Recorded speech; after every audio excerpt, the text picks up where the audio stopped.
Okay, welcome back for the reassembly. Now we're going to put this back together basically in reverse order. We pulled it apart just to make it simple. We'll be pretty close to that anyway. First thing we're going to do is put the bob weights in. So we're going to grease the weight. We're going to grease the post. We're going to put the washer on. And the other washer. And we've got to do the sliding track, yeah, and we will put the weights on. Now you've got to put them on inside this fella here, because they act as a stop guide so they don't fling out too far. And we'll do the same with the other one.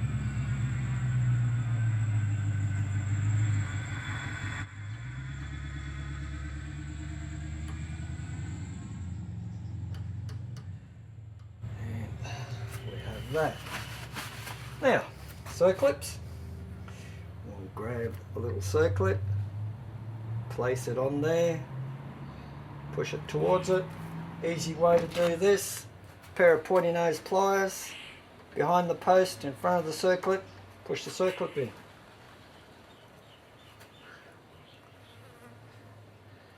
Same over here. Now you want to be real careful you don't lose these little suckers because they fling out on you. I don't know if you'll find them or not if your workshop's not too clean. Right, next step would be to put the rotor or the trigger wheel shaft back on. So we'll give him a bit of a grease. We've already done the shaft a little bit. Now, thanks to my yellow paint marks, that's going to go in there. Just like that. Secondary spring is going to go on the yellow dot, rotor pointing towards them. Okay, at this point, rather than having this lifting up and down, oh, we did forget something. Where's that little washer? Okay, there we go. That goes on first because this will jam down in there if you don't put that washer on. So we'll give you a little bit of extra grease there for the washer, and down you go. See, now it's much better. Okay, get the little washer in there, and you'll need your little scribe to push it in around the shaft and make sure it's sitting down in there. A little circlet. Now this is interesting, this little circlet. You have to place it so that it's sitting square on the shaft, yeah? Not kinked. It's got to be sitting square. Now the way you get that circlet back on is use a little tool like this. This is just an old piece of 5/16 fuel line, yeah? Just cut to length, and we drop that down in there on top of that circlet and give it a bit of a tap. Another way of doing this is rather than resting this on that circlip and run the risk of kicking it, I'm going to hold it away from it and then tap it, and hopefully I got it. No, I did not. Did that time, I felt it. There we go. So now that will not remove. So now it's time to put our springs on.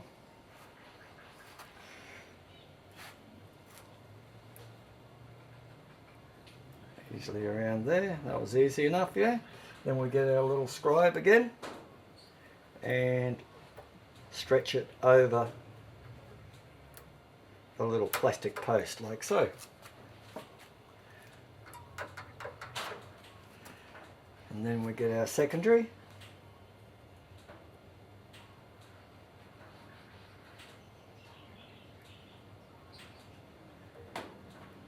Make sure it goes over that plastic properly. And then we pull that over.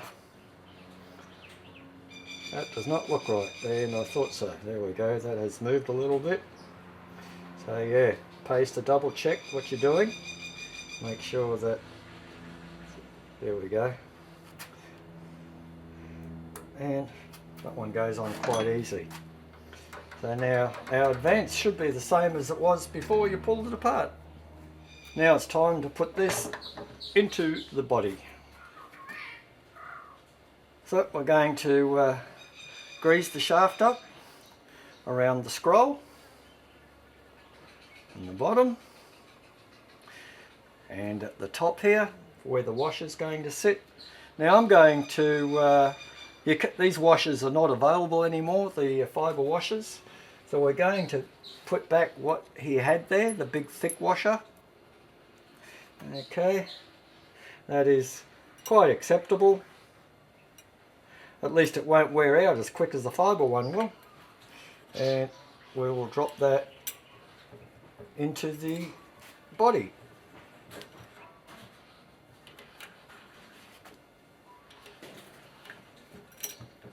Now it's not dropping in as clean as it should. Now we want to get the gear back on, and once again that's where the V-block will come in handy. And I could use that V-block I've got actually, because it doesn't need the pinhole, so I can just mount the V-block in there. Now if you pulled this apart and you already knew the end float of the shaft that was 5 thou, then put all the washers back exactly the same. In my case it had more than 5 thou on it, so what I'll have to do is measure the distance between here and the pin, and between the flat face and the edge of the pin, subtract the two, and that'll work out my washers that I need to put in there. Now I've calculated that I need one more washer, so that's what I'm going to do. We're going to put the original pack back in plus one more thin 7 thou washer. Okay, and hopefully that will give me the measurement I am chasing. So I put that basically in the V-block, put my pin in. Now if you've got a cast iron gear, that's much better than the plastic one. That pin has not aligned itself, and yeah, it's come off a little bit, so there we go. That should line up better now. Now don't push it all the way in.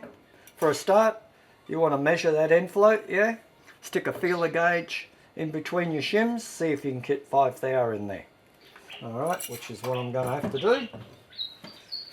So we'll pull out the old feeler gauges, find our 5 thou, and see if I can shove it in between any of these washers. And yes, I can. So that is a neat 5 thou. So now I can drive that shaft in a bit further and seat it. Now we use a slightly bigger punch to put it back in.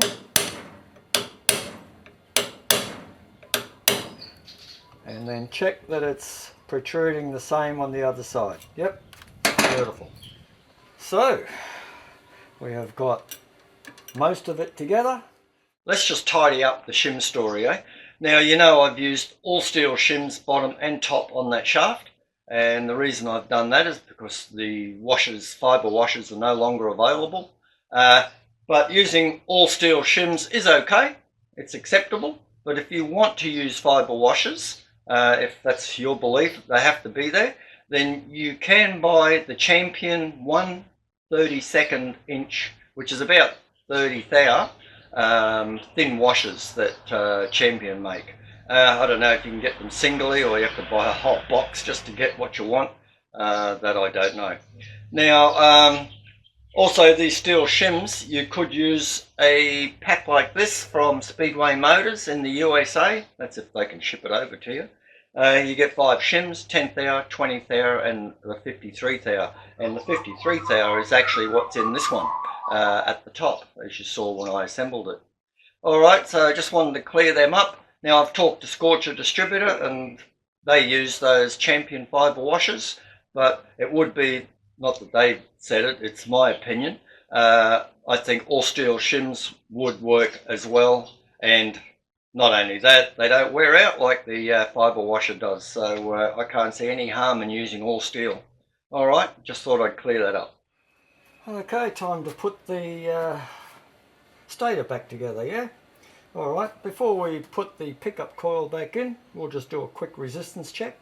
Ohm meter across the two terminals, we should read somewhere around 1k, yeah? So I've got 1.1.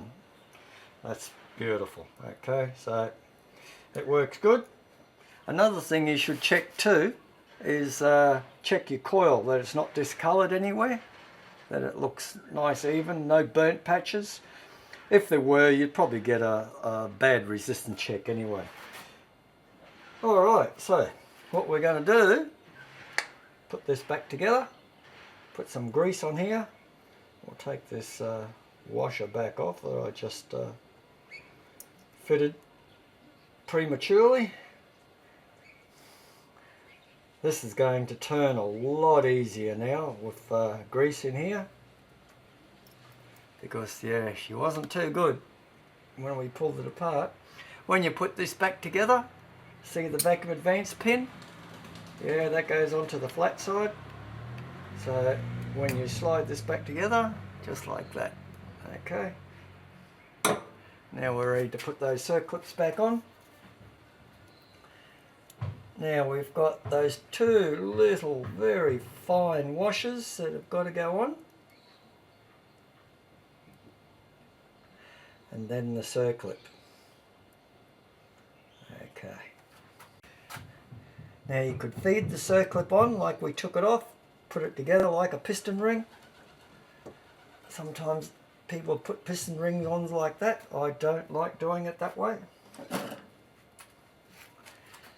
However, let's see if we can. I might actually use a flat rather than this round one. We might use a flat. Okay, we've got a flat pliers this time. It'll be much easier to grab a hold of that circlip and spread it and get it in. It's sort of in. I should be able to push that in with a screwdriver now.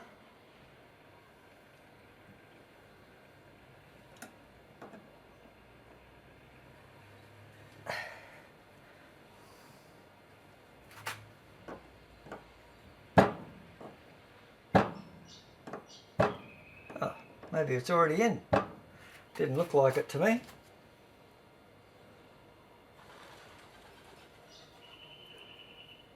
Oh, look how easy that turns now. Very nice. I do not believe that circlip is in. Okay, it does not look seated to me. Alright. I am going to undo it again and have another go.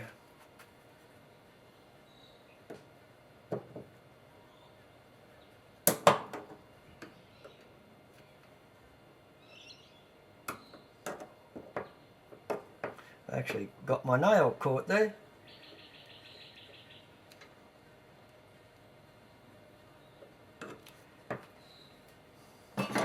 That just doesn't look like it's gone into the groove. Ah, there we go.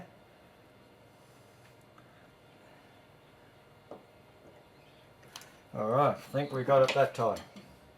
We'll just give this a little tap to make sure.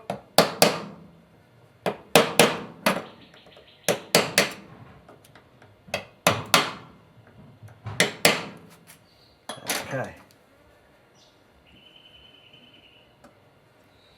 Yep, that's in the groove because we can spin it round and it's in the groove. But I'm impressed of how much difference that now, the resistance there is. Okay, washer, insulation washer goes back in. Okay, now we're going to feed these wires back in through the gap in here. Nice and careful like. Get that one through, and that one, And carefully bring them in through.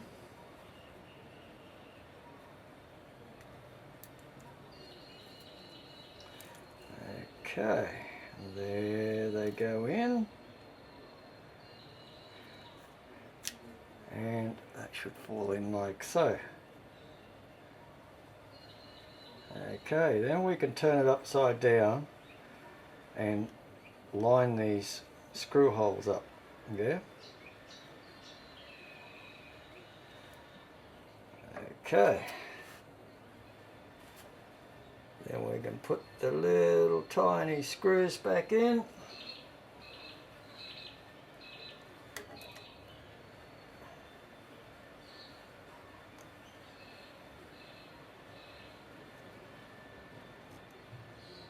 Tricky little fellas. I should have this in the vise so I could actually hold it properly, but I'm trying to hold it up for the camera so you can see what's going on. I think I got him started. There we go. Now don't do them tight yet. Get all of them started.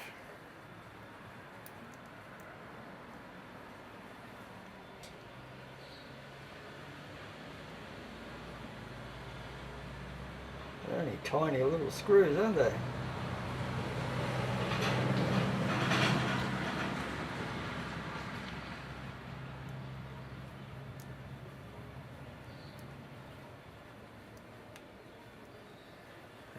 Okay. Now we'll just nip them up.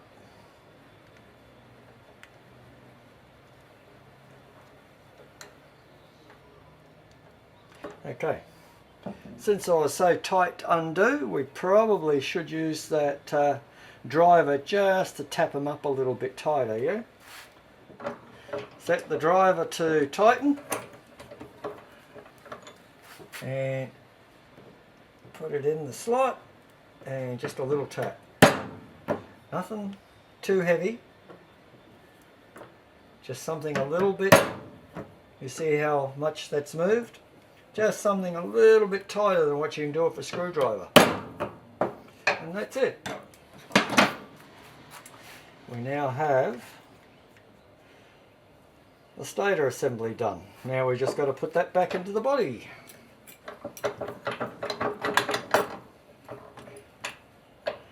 And there you go. Now we probably should put the screws back in at this stage. You probably can get away without it, but now remember you've got to line up the little groove in here so you can actually put the screw back in. And take note of which screws they were actually on. Yeah, look, I'll just show you here. I don't know if this camera is a great close-up camera or not. You notice there's two sets of holes. Yeah, put it back in the right one. Which one is the right one? The one that's got the wear pattern from where it was in last time, yeah? Now I'm going to put this in without the screws because they are a bit of a pain.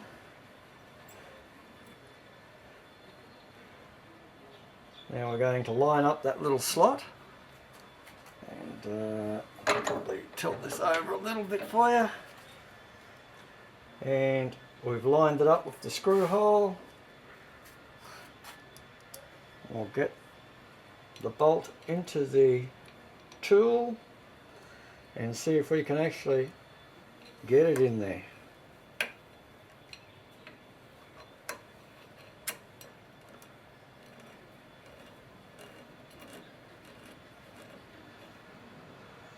There you have it, that's one in.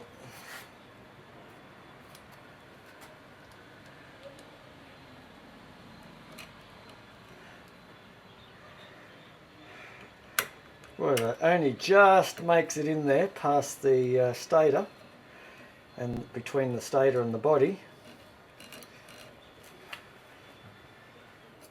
So, okay, we'll leave that loose for the time being, yep. Okay. We could put the vacuum vents on now if we wish.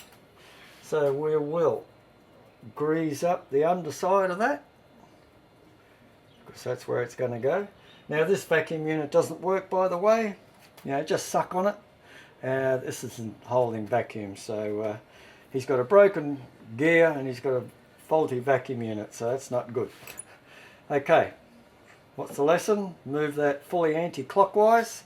Have a good look in there, see where the pin is, guys. Makes it easier for you to probably try and get it on. And I can see the pin right there somewhere.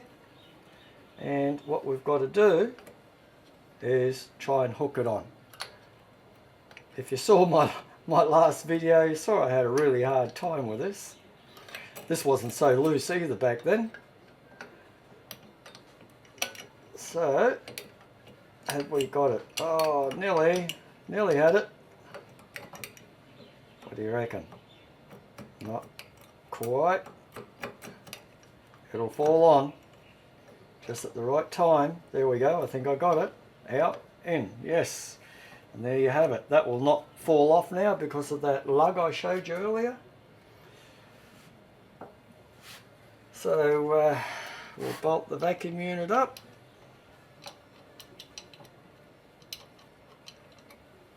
If I can find the hole. Afternoon sun is starting to creep in. It's a little bit hard for me to see.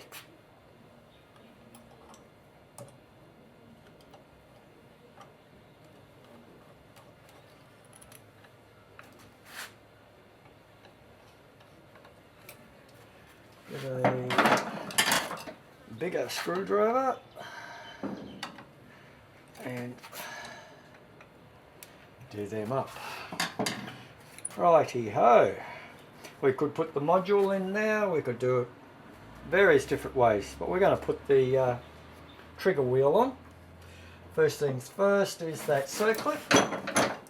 That's got to go down in there to stop the trigger wheel going down too deep. So we'll get him in. Now we'll put the trigger wheel on. And we put this washer on. Now remember, the high part goes towards the shaft. It's not low, it's the high. That helps put pressure against the wheel, against these two circlips.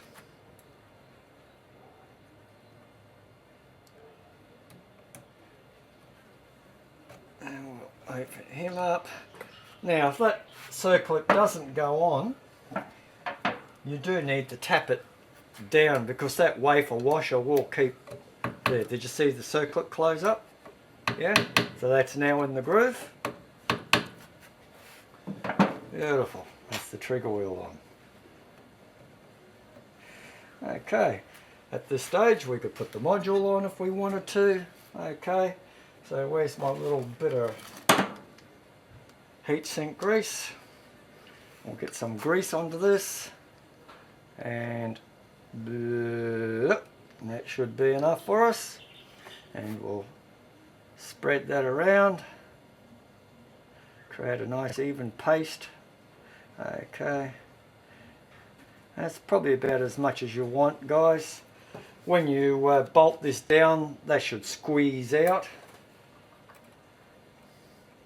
Now there's two locating lugs in there. We've got it on those locating lugs. Now we can get these two terminals on, and we could put the low tension lead on and get those on. Now take note of the colours, guys, pink and green in the right spots, because those were crisscrossed when I placed it on the bench, so you could get caught and try and force them the wrong way. And then we can just put our cover back on and put our screws in. Last job left is to centre the stator. I'm going to do this a different way today. I did use the individual copper shims there in the last video, today I'm going to find myself a little Coke bottle and cut a seam of that up, and we'll show you how to do that when I've got that done. Okay, my bad here guys, very bad. I shouldn't have put the vacuum unit back on. Obviously you can't center this and tighten the screws up because these slots in the stator don't align up with the screw holes. So you won't be able to get your Allen key down there to tighten it up. Alright, anyway, let's move on. That was a bad mistake on my part. Sorry to lead you astray there. So what I've done here, I've got this paper scrolled around. Now you insert it in when the trigger wheel isn't lined up with the poles, and you weave it in between all the posts until you can get that piece of paper covering all your posts on the stator. All you do then is turn the trigger wheel and jam it. See, this paper is just a tiny bit too thick. 11th hour is what we used in the shims when we put individual shims in. But for you guys that may not have the shims, this was a good alternative. It doesn't matter if they don't quite line up, but when it jams in there, the stator is going to be centered, yeah? So then it's just a matter of line up the stator so you can get to the Allen key and tighten them up.